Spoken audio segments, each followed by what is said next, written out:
Ladies and gentlemen, no, dear ladies and even dearer kind gentlemen, may think Elector, the Electronica fast forward platform has gone absolutely bananas by inviting Raspberry Pis, by telling something about Raspberry Pis, and even going one step further by inviting the creator of Raspberry Pi, Mr. Eben Upton.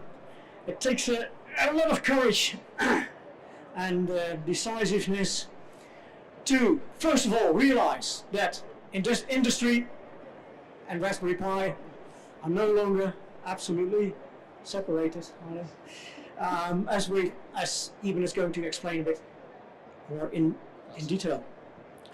We have seen industry using complex boards, powerful boards, Mac 4 boards, or even faster, bigger, more reliable.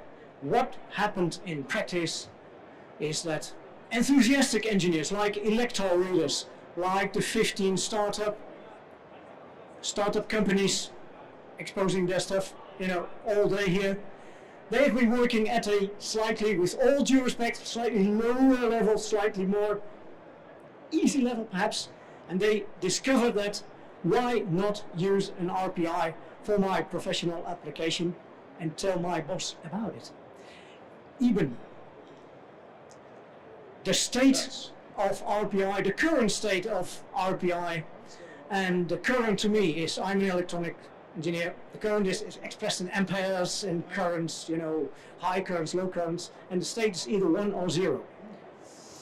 Tell us a bit more about what is happening with RPI, the current state. What is it doing? Where is it? What is it? What is it doing? Where is it? Okay, right. Let me collect my thoughts. Okay, so my name is Eben Upton. I have had a very busy. Well, it's 2018, and the fun thing about Raspberry Pi is I think a lot of people think that we started doing Raspberry Pi in 2012 when we shipped the first board, or perhaps in 2011 when we said we were going to ship a board. And of course, nothing's ever like that.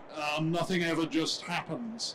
I guess I've been doing Raspberry Pi now as a thing called Raspberry Pi for almost exactly a decade. The Raspberry Pi Foundation, which is our UK-based charity that controls the Raspberry Pi project, was incorporated almost exactly 10 years ago at the start of December 2008, when I was a fresh-faced 30-year-old rather than a haggard 40-year-old. But we've been thinking about it even before that. So the genesis of the Raspberry Pi project goes back at least as far as 2006, when I built the first piece of hardware which you might describe as a Raspberry Pi, and really goes back further than that. So Raspberry Pi, as I guess a lot of you know, Raspberry Pi is a response to a crisis, and I think it's a crisis that probably many of you working in the electrical engineering and computer science professions will recognize, which is it's very, very hard, or has been very, very hard, to find young people who are interested in becoming computer scientists, and to find young people who are interested in becoming electrical engineers. When you look around you at work, I'm sure you see a lot more people in their 30s and 40s than you do people in their 20s. And this was a crisis that first came to our attention in Cambridge. We kind of, as a university, we're kind of a little bit of a leading indicator for this crisis, because of course we first meet the people who maybe you in your professional lives first meet when they're 21 years old as graduates, or maybe 24 or 25 years old as PhD graduates. We meet them first at the age of 16 or 17 when they come to our colleges at the university and they express interest in coming and studying a course which will one day turn them into your future employees. And I was, from 2004 to 2007, I had the enormous privilege of being what's called a Director of Studies. Now, the Director of Studies at a Cambridge college is responsible for organising the undergraduate teaching in a topic, and is also responsible for arranging there to be undergraduates in that topic. So we go out to schools, we talk to young people, we talk to children about how exciting our chosen subject is. I've always had a passion. I've had a passion for computing electronics since I was a 10-year-old child. It's very, very easy for me to go out and talk to 17-year-olds, 15-year-olds, 16-year-olds, 17-year-olds, 18-year-olds, and say, this is one of the most exciting things that you can choose to do with your life. And it's certainly something you should consider doing. And if you're considering doing it, then the University of Cambridge, which is where it's the University of Alan Turing, it's where we invented a lot of this stuff. It's absolutely one of the places you should consider doing it. And so I used to go and I used to talk to, say, 16-year-olds about this in the early part of last decade, and it felt like I was shouting into a cave sometimes. It really felt like I was talking to an audience of people who, it wasn't that they were uninterested in what I was talking to them about, it was that they lacked even the mental equipment, they lacked the framework to think about what I was telling them. And this was very strange for me because when I was a child in the 1980s, I had a computer in the corner of my bedroom that was called a machine called a BBC microcomputer, which is another fantastic Cambridge product. And I would turn it on and it would go beep and it would give me a basic prompt. And I became a computer programmer. There was never a day in my life where I decided to become a computer programmer. I drifted into it. I slid down a very smooth, very well-oiled slope that started being a 10-year-old programmer, being able to write 10 print I am the best, 20 go to 10. Or 10 print something much filthier than that, 20 go to 10. You know, we used to go into computer stores and we used to type that program into all of the machines and then hit enter or type run and hit enter on all the machines and then run outside and stand looking through the windows as the clerks in the store used to try and get all the filth off the screens of the computers. You know, I had this very, very smooth and very, very natural progression from being a child who knew nothing about computers to being somebody who woke up one day and discovered that that's what he did for a living. And what I discovered when I was going out and talking to 15, 16, 17-year-old kids 15 years ago now, was that none of them had had that experience, that something had changed in the 15 years between me being a 10-year-old kid and being a 25-year-old trying to talk to 15-year-olds, that all of these machines had disappeared. All of the hardware in the world which beguiled children of my generation, I'm sure beguiled many of you here, into becoming computer programmers, into becoming professional engineers, a lot of that hardware had simply vanished and had been replaced by pieces of fabulously, I'm sure I have a phone somewhere, I'm really going to need it in the next day or so, fabulously powerful pieces of hardware like this, which are completely closed and unprogrammable and will never serve as an accidental ladder for a child to become an engineer. So Raspberry Pi is a response, and how did this show up in our numbers? We saw a decline between 1999 and 2008. The University of Cambridge saw a threefold decline in the number of 18-year-olds applying to study computer science at the University of Cambridge, the best place in the world the best place in my mind to study computer science. And so we had a leading indicator of this effect, which I'm sure any of you here who've been involved in recruitment over the last decade, we had a leading indicator back 10 or 15 years ago that this was going to happen to us. And Raspberry Pi is a response to that. Raspberry Pi is a response to asking the question, why has this bad thing happened to us? If you believe the answer to why has this bad thing happened to us is that the machines of our childhoods disappeared, perhaps if we bring the machines of our childhoods back, then the kids will come back. One of the stories, Raspberry Pi, for a long time, I used to stand up and talk about Raspberry Pi, and I would describe it as a hypothesis test. I would describe this, it almost as a prank, as a thing that we did because we had this hypothesis about this terrible thing that happened to us, and really Raspberry Pi was making a device like Raspberry Pi was the only way we could test the hypothesis. So Raspberry Pi is a response to a crisis. Raspberry Pi is a toy for children. We built it as a toy for children. We built it as a toy for children that we hoped if we built 1,000 Raspberry Pis and we got them into that. Remember, we're dealing with our crisis looks like the difference between 600 applicants and 200 applicants. 400 kids, that was our crisis. So we thought if we built 1,000 Raspberry Pis, we get them into the hands of the right 1,000 kids. 4 in 10 of those kids apply to study computer science at the University of Cambridge, our crisis will be solved. And that was the extent of our ambition. We wanted to make toys for children, and we wanted to make 1,000 toys for children. And that's where we tried a bunch of different things. 2008, we incorporated a foundation to do this. This felt like an intrinsically, why did we not do this as a for-profit business? We did it as a not-for-profit because what we were trying to do was inherently a social good. What we were trying to accomplish a good thing, and the natural thing that you build when you're trying to accomplish a good thing is a charity. The natural thing you build is a not-for-profit. So we incorporated a foundation in 2008. I've been doing this for a decade. We shipped our first product in 2012, and I think when we shipped our first product in 2012, we had our first surprise. A, that there were many, many, many more than 1,000 people interested in Raspberry Pi, and B, in that first year, that exactly none of those were 16, well, not exactly none, but virtually none of those people were 16-year-old children. That the people who were interested in Raspberry Pi in 2012 were people like you, were people like us, were people who were adults, who had some experience with technology, people who, to some extent or another, might describe themselves as engineers. And 2000, we run a blog. There's a blog at raspberrypi.org. And in 2011, all of the articles on the blog were about us. They were all about the struggles that we had, having told everyone in May of 2011 that we were going to make a $25 computer with no real idea how we were going to do it, no experience of making physical objects. Most of our blog posts in 2011 were about how we dealt with the aftermath of that foolhardy decision.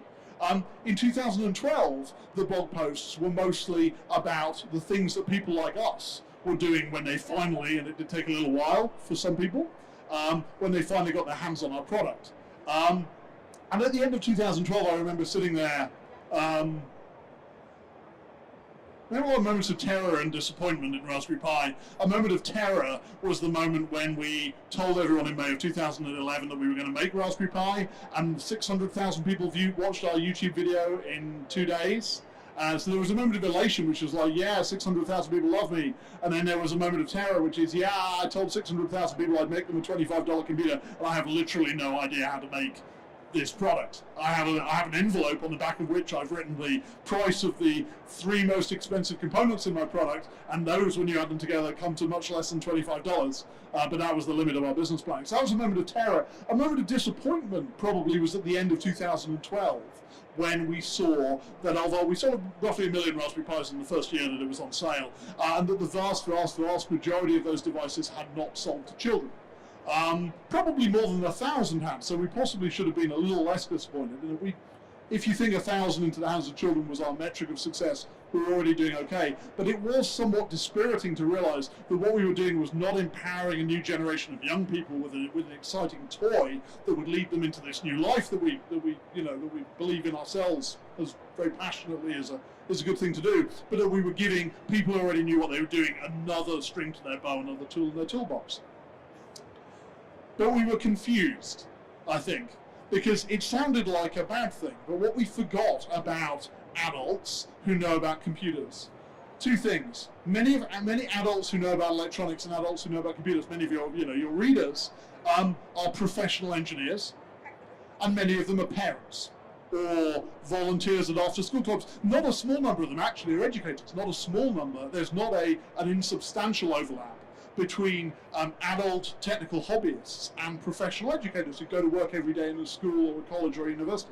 And so, following on from 2012, again the nature of the posts on our blog started to change, because where we had posts about us trying to deal with this challenge, to posts about adult technically illiterate hobbyist geeks. I should just stop using adult technically illiterate hobbyists is friendly speak for geeks, right? 2012 was what geeks were doing with our platform. 2013 and 2014 started to become about where those geeks were taking our platform once they had become comfortable with it. And I think this is kind of at the heart of the transformation that has happened to Raspberry Pi, both as an educational not-for-profit and as a manufacturer of industrial hardware over the sort of 4 or 5 years that have followed the launch. On the charitable side, when adult technically illiterate hobbyists take Raspberry Pi into schools or into after-school clubs or into other venues where there are young people, what they bring with them is both their passion for engineering, their passion for electronics, their passion for computing, and they bring with them a tool which young people can use to share in that passion. Everything we have, I said we went from 600 applicants to computer science to 200 applicants. Last year we had 1,100 applicants to computer science. We have more applicants, we have twice as many applicants to computer science at the University of Cambridge, and this is mirrored across the entire, certainly the entire UK education sector. We have twice as many applicants now as we had at the height of the dot-com boom, when people thought that computing and electronics was a meal ticket. So there has been an enormous impact. That is not entirely us, but we do believe we've been a significant part of it. And that has not come entirely from our own efforts. It has come from the fact that we put a tool in the hands of passionate adults, which they could use to share that passion with young people. Every week, something like, just in the UK alone, 75,000 9 to 13-year-olds have an experience with computing in what we call Code Club. That's our premier network. It's one of two large networks of outside school, of after school and outside school clubs that we run. 75,000 young people have an experience, hopefully a positive experience, with computing, and that experience is powered by people like you going out and agreeing to volunteer in these clubs. So there has been an enormous effect on our charitable mission of putting these tools in the hands of people like you. On the industrial side, geeks are engineers. Geeks play with Raspberry Pis at home, and they are asked every day by their boss at work to solve problems. What is more natural when it comes to solving problems than to use the platforms you are familiar with? And this has been the fuel that has taken Raspberry Pi into industry. I said that we make a toy for children. How many of you have seen the film E.T.?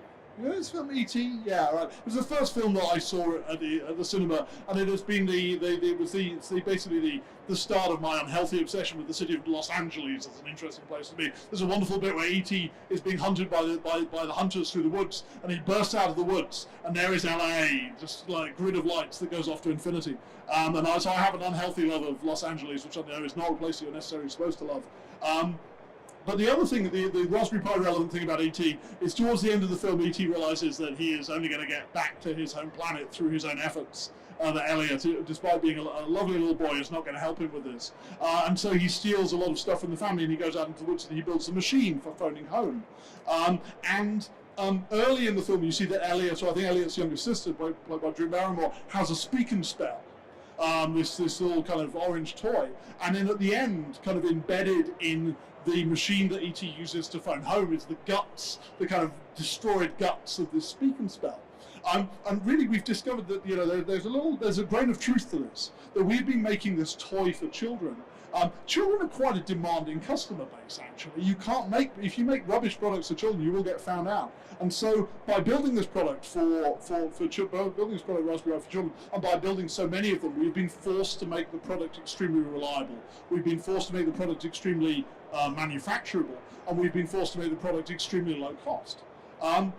And so what we found is that combination of having a product which has been stress tested by kids and a customer base which consists still in significant part of adult technically illiterate hobbyists who are also professional engineers, is that these things start to show up in the most incredible environments. These things start to show up running production test facilities. They start showing up being used. One of my favorite examples is a Japanese engineer who took this into his parents' cucumber farm.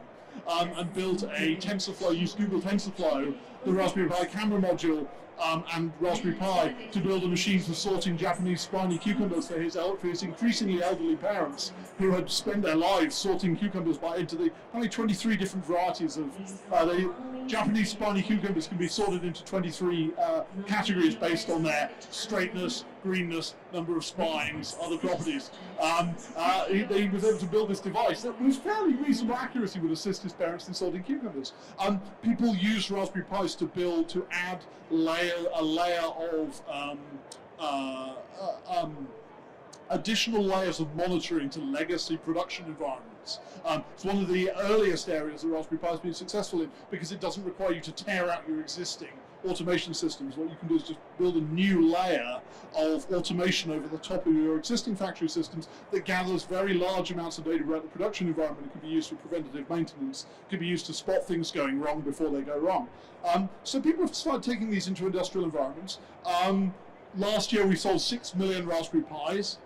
We are a licensing company. We don't actually make a lot of Raspberry Pis ourselves, and so we are some distance from the market. But to the best of our ability to determine, we believe that last year over half of those 6 million units went into things that you would recognize as industrial applications. These speak and spells are getting used in an awful lot of machines and phoning home.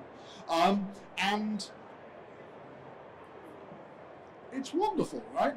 Because we set out to transform a particular bit of the world, and we believe we are transforming that bit of the world, the education sector.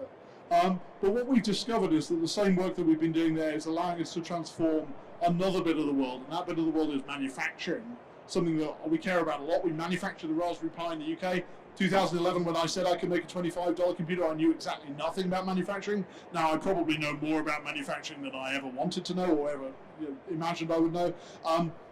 Manufacturing, and particularly manufacturing in small and medium enterprises, is an extremely exciting place to be, right? That what we're enabling is there's a risk. IoT is a wonderful thing, and industrial IoT is a doubly wonderful thing.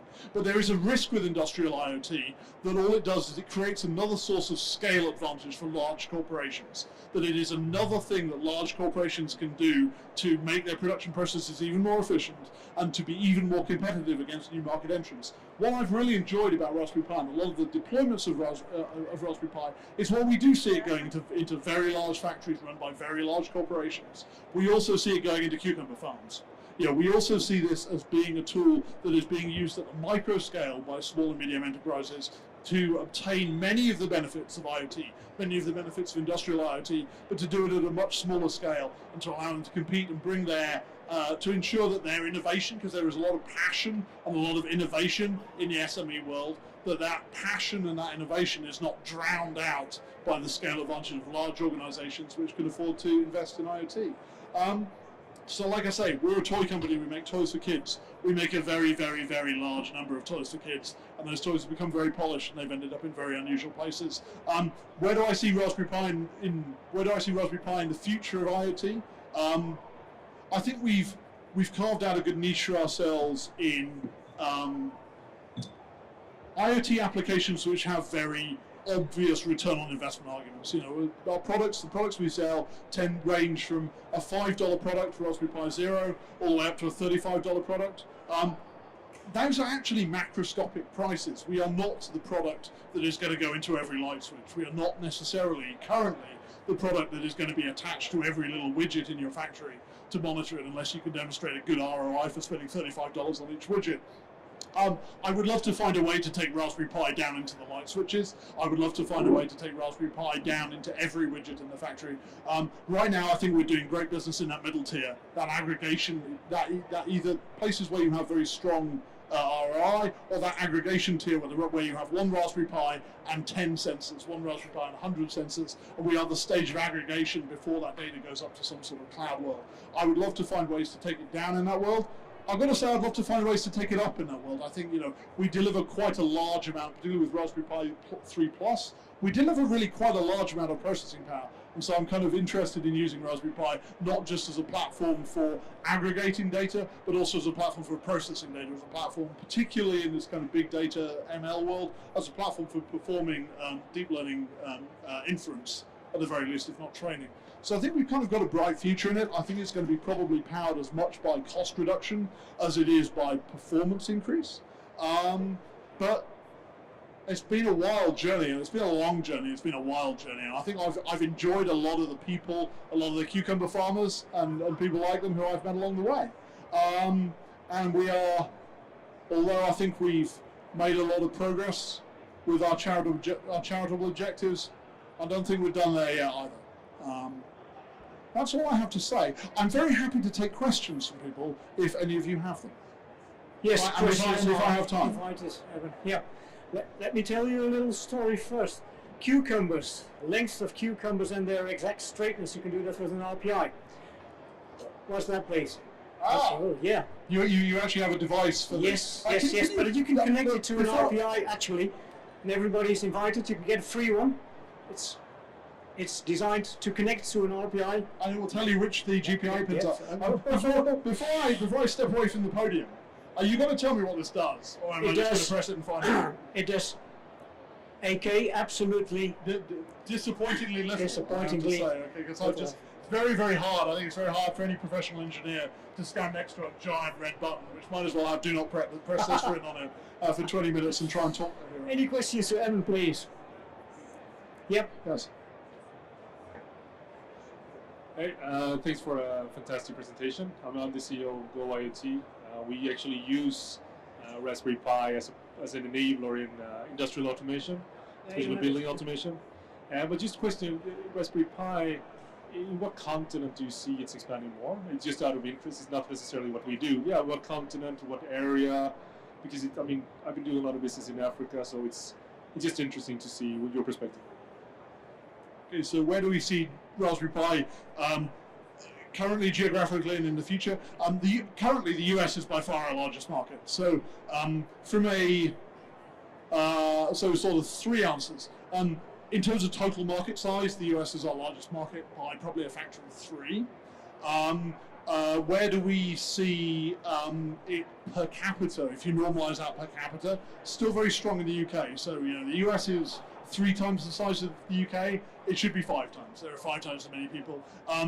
Sweden is actually per capita 1.1 times as popular as the UK. So it's like which is great. But obviously not. We need there to be more Swedes. Swedes need to have more kids because there aren't enough people in Sweden for that to move the needle all that much. We think there are some really compelling opportunities in the developing world. We think that there's a threat and an opportunity. The threat is often specifically Africa. When people talk about computing in Africa, they often talk about leapfrogging. And they say, it's amazing, just like Africa's leapfrogged wireline communications to wireless communications. People say it's great, people leapfrog the PC and they'll end up with these things. This is a consumption device.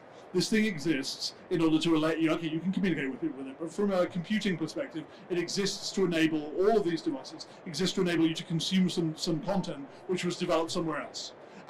There is almost zero chance that Africa will develop an indigenous IT industry if it leapfrogs over PC-like, doesn't have to be the PC, I'd like it to be the Raspberry Pi, if it leapfrogs over PC-like devices. So I think there is a threat in Africa in particular, that it will leapfrog to a bad place, it will leapfrog off a cliff. There's an opportunity though that you have a kind of a clean slate environment, right? And devices like Raspberry Pi, the machines of my childhood, the Commodore 64s, the BBC Micros, the Sinclair Spectrums, they were peripherals for your television. My television is still the most expensive piece of consumer electronics I have in my house, and that was true. That's kind of scale-free truth, right? It's true. It was true in the 1980s. It's true today. And the PCs and the computers in the 1980s were machines to let you sweat more value out of this asset in your home. We did a little bit of research. We found 78 million in 26 sub-Saharan African countries. We found what looked like 78 million televisions and almost no computers. And I make a machine that turns your television into a computer. So I think that there is a massive opportunity there to do stuff in Africa in the consumer world.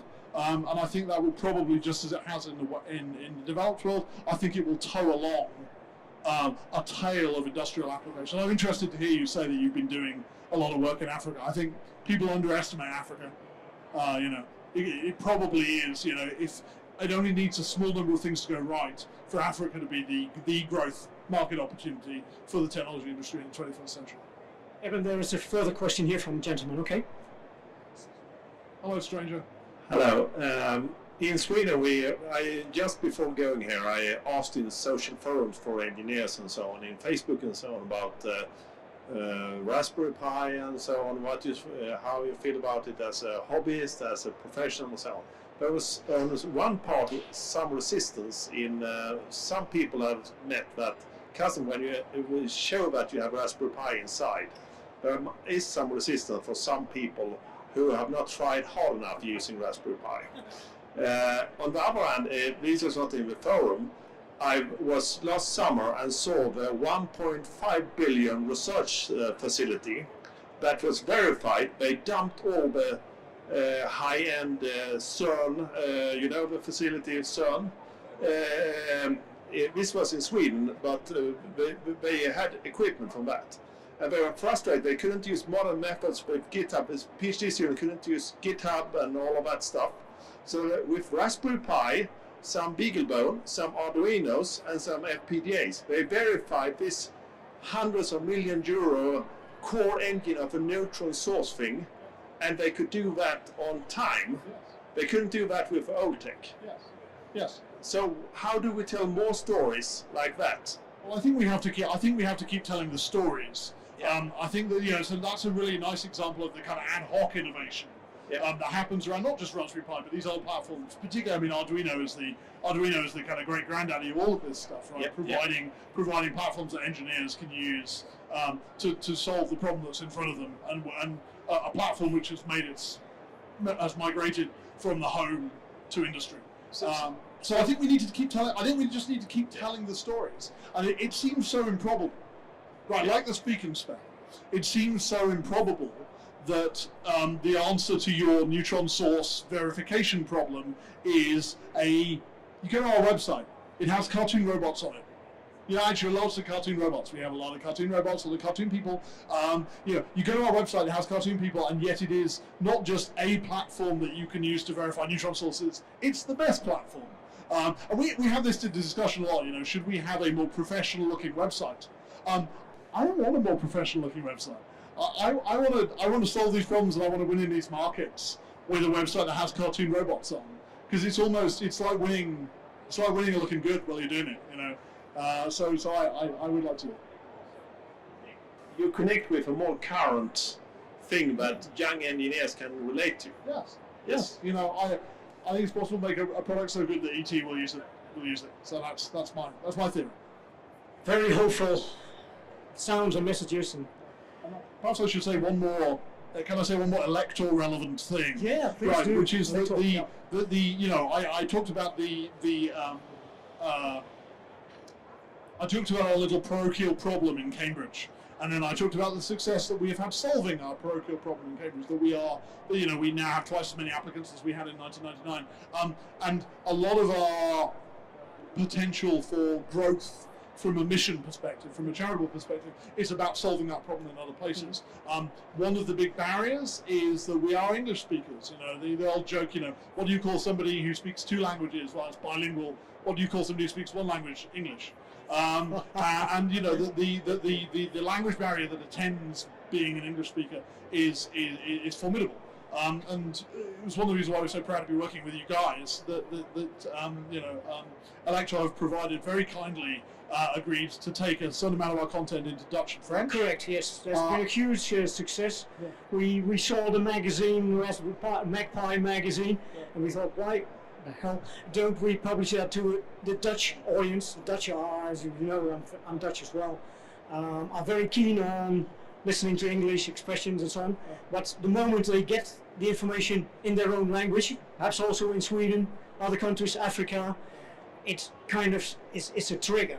Yeah. It goes up a threshold and it takes off by itself. Same for the French markets. It's about having the respect. Mm-hmm. It's about paying the respect to people to come and deal with them in their own language. This has been, I think we've been working together for a long time now. Exactly. It's been a big success. I'm hoping, obviously, we have other titles. There are many other languages. Currently, we have one title with you in 2 languages. We currently have 3 titles, and there are many more than two languages. So we're kind of hoping that this is we have a very successful partnership, and we're kind of hoping that this is the start of something really big that we can take out all over the world. Yep. So, Eben, thank you very much for your enthusiastic lecture. Thank you, everybody. Take Twitch time.